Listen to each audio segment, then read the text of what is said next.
don't care how good you are. They don't. They care how sellable you are.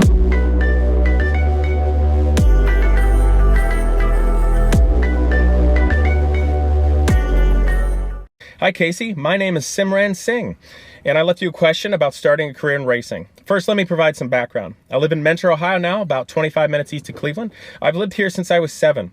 Prior to then, I was born in California, and my family moved to Ohio in 2000. I grew up in a fairly conservative, middle-class family, and I always was a fan of cars and working on them, but was never introduced to racing. That bug bit me more recently. After getting my license, I began flipping cars. I went on to a college part-time until finally completing my bachelor's degree in mechanical engineering from Cleveland State. Awesome, man. While I was there, I joined the school's Baja SAE team and very quickly became the team captain. In 2 years, we went from a mid-pack team to finishing on the podium in multiple events, even ranking 10th overall at a competition during my last season this past spring. I'm sure there was a lot of competition there. While on the team, I grew a passion for motorsport and team environment. Awesome, man. As far as racing goes, I've done a little bit of karting and autocross in my 92 Acura NSX. Nice. When I have the time. I do well with coaching and pick up on small changes while racing and generally place very consistent times as long as the equipment is performing adequately. Don't be blaming the equipment, but I understand where you're at. I have also spent some time on racing games and setting up an amateur racing simulator. If your question is why I didn't spend my time behind the wheel of our Baja car at competitions, the reason is because the car performed best with the smallest and lightest driver. My 6 foot 175 pound frame compared to our 5 foot 520 pound driver would have slowed the car down too much. Totally understandable, man. Definitely being a good team player there. Plus, I consider myself more capable and useful outside of the car, monitoring the race stops, repairs, and strategy. Since graduation, I applied to college, a couple of engineering companies in the automotive field that I was interested in working in, but did not get the jobs. I have been working at my family's gas stations full-time while I try to choose a direction to take with a career. I've looked into Lucas Oil School of Racing. They have driver training schools and single-seat Formula cars, similar to Formula 1600, and a series that you can compete in. Unfortunately, I don't have the funds to compete in something like that. Hey man, join a very exclusive club of all of us. It's all right, we got you. I've considered applying for the typical engineering desk job, making money to try and compete, but I'm afraid that would just be a waste of time and money. Okay. Well, I'm not sure if you're talking about the racing being a waste of time and money or having the engineering job being a waste of time and money when you want to go racing, but we'll talk about both of those. So, my question is, he writes, is there a path I could take that would bring me straight into a racing environment and possibly a seat? Which steps can someone in my particular situation take to achieve that goal, and what sacrifices need to be made? Also, I highly admire Genius Garage. I think it's an excellent idea and a great way to engage students in a different style of learning. Regards, Simran. Well, thanks for writing, man. Let me check this, make sure it's still running. Yes. Okay, let's go for a drive, guys. So, lots of things to talk about and think about. First of all, man, I dig your NSX. It looks great. That is a killer car. So you should be really proud of being able to have that. I'm out driving the Viper today, and I'm proud of that too. So, really cool. Also, I admire how you went to college and getting your bachelor's in engineering like that. Naturally, the Baja SAE program's a great place to start in school and college. And I think it's rather noble how you realized that you weren't the best person suited to drive. You know, it's a team sport. You guys are all in that together. So picking the person that was right for that because their performance is very smart. And I think it's also admirable that you became the team captain. I think your writing shows a tremendous amount of drive and a lot of thought and thinking going on there. So you're making great choices, but let me see if I can just help you out a little with thinking about the racing aspect and careers and school and all that, and see if that'll maybe help get you started or see something you didn't see yet. So, first of all, not getting a job. Don't fret, man. It is difficult for a million reasons, okay? And as much as companies want to say that, you know, hey, we really look for the best and we really care about the person and hey, we don't discriminate. Yeah, please. They do. They stink. It's really hard to get known is what I'm saying. So you as a person and an intellect is clearly somebody very valuable, okay? So I think what's happening here, okay, and first of all, if you're smart enough to flip cars and you got an Acura NSX, you obviously got some business savvy. If your parents run gas stations, they have some business savvy and you know how to deal with people. If you're a decent student in engineering, you've got a good intellect there.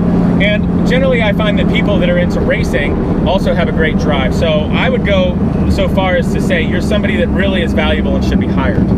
So I think the most difficult, or the problem you're having is, why don't the hiring managers know this? Why aren't they seeing it, okay? Is it because, you know, is it a communication thing? Like for instance, maybe your resume is not perfectly polished. I don't know. I'd love to take a look at it, or maybe there's somebody else out there that can help you out. Is it possible that it's a communication thing? Maybe, perhaps, talk with somebody, you know, do some mock coaching interviews, things like that. Try to find out what it is there. Or perhaps you just need somebody that knows you that can help get your foot in the door for more of an interview. And also, there's a lot of competition out there. You know, I wish you were a little closer. I look forward to meet you one day and see that. But that's the best advice I can give you. I think you're probably a very smart person, very talented from what I can see. But you just got to figure out what's that way to connect, because these hiring people, they need to see it as well. And I don't know if there's any other extraneous circumstances or, you know, variables that might come into play, but look into that. So let's talk about racing and getting started.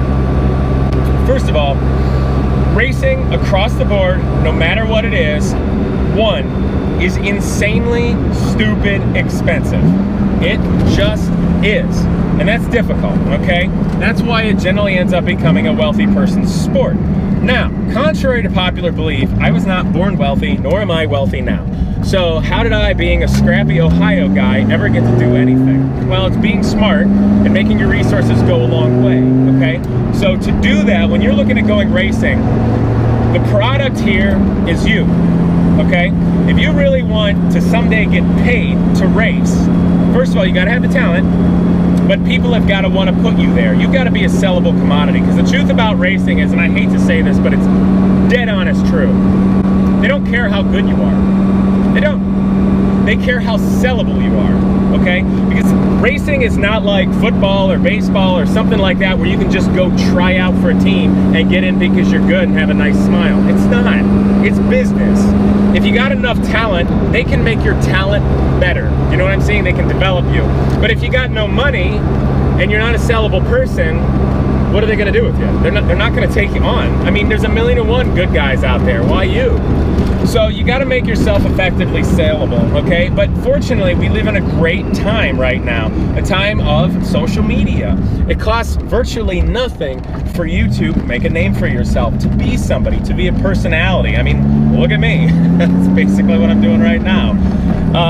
So get yourself out there in a structured way that, but don't be obvious. Don't be like, yeah, I want somebody to pay to put me in a seat. Come on, man. Like, who are you? You know what I'm saying? Like, go be a driver, go be a racer because you love it. And if one day you're in the right position and you're, you know, a personality and a talent that can get in the seat and you got connections, you might end up in that seat. So the other thing in that note is, how do you get there if nobody ever is going to care about you? No one's ever going to give you a seat, okay?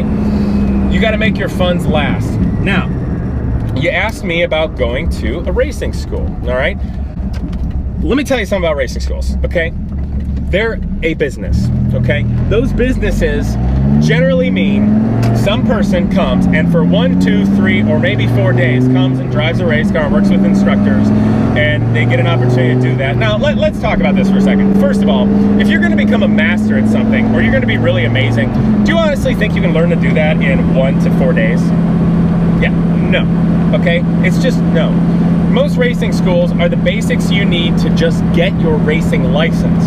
So if you're really wanting to be a racing driver, think of all the racing schools out there as the way to get your feet wet, to understand the structure, and get your racing license. Then it's up to you to go out there and actually become a master. Do you know what I'm saying?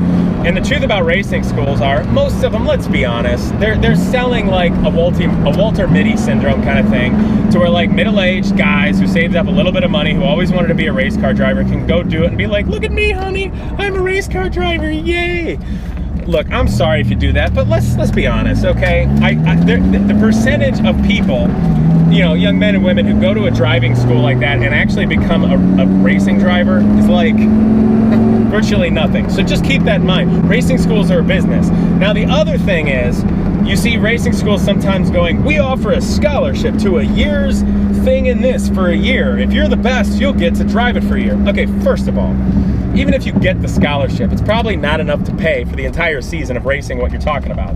Secondly, it's a marketing ploy. That's a way for them to get you to come to their school to pay a bunch of money so you can get what you want. So here's where I'm going with this. Kart racing, okay? You can do it. It's incredible racing. You don't spend a ton of money. There's guys out there that can help get you going, to help coach you and all that. You know, if you spend $1,500 to $3,000, you get a pretty good used kart and go race in your area. That's gonna make you an amazing driver. It's also gonna help make you a good wrench, and it's gonna add to your resume as a mechanical engineer. You can prep a racing kart and you can do a good job at it. That matters, okay? And for a hiring manager that pays attention to you, those things, those characteristics of someone make them worthwhile as, you know, as an employee in engineering. The other thing about it is when you're done, your kart's still worth something. You can still sell it. So sure, you got to spend money on fuel and tires and travel and entry fees and all that jazz, but it's a zillion times less than going, putting yourself in debt and ruining your life or something like that over, putting yourself in a car with no direction. Now the time will come if you're really going to race, on road racing tracks and stuff, that you'll need to go to a school like that to get your license. But choose the one that's the best value, that'll get your license, that'll teach you the things that you don't have yet and set you on the standard of where to go. And as far as coaching goes, you are your own best coach. There's cameras, there's everything out there, and there's very inexpensive data acquisition systems that you can get. Now, that being said, you've got to have good fundamentals. You got to have all that. There are books, those paper things that people used to read long ago, okay, on race driving techniques, the lines, setup, all that jazz. So those are the things that are really going to get you somewhere. And you got to remember, there will never be a substitute for grit, determination, and all of that. Talent, grit, determination do not matter if you don't make smart decisions. And in racing, the smartest decisions you can make have to do with your own resources. Don't get blinded by advertising or panache or glamour, okay? You can go have fun with all those things, go to a Cars and Coffee, go to a hangar party with your NSX, something like that. But when it comes down to racing, if you really want to do it, it's up to you. You got to make whatever funds and resources you have go a million miles, and you've got to be a good talent. And then lastly, if you hope someday that somebody's going to let you drive their car, or you're going to be something so valuable, then I ask this question: who are you? Why would I or anybody else want to put you there? Okay? So those are the questions you got to look at. Anyway, man, I hope that was a little bit helpful. I think you're really bright. I think you got a great shot at everything. So keep at it. I hope this might have been a little bit helpful and getting you on the right track. Please feel free to write me or reach out any other time. And I hope everybody else watching enjoyed it and subscribes. Send me your questions, guys. Let's do it again. I just like going out and driving my car.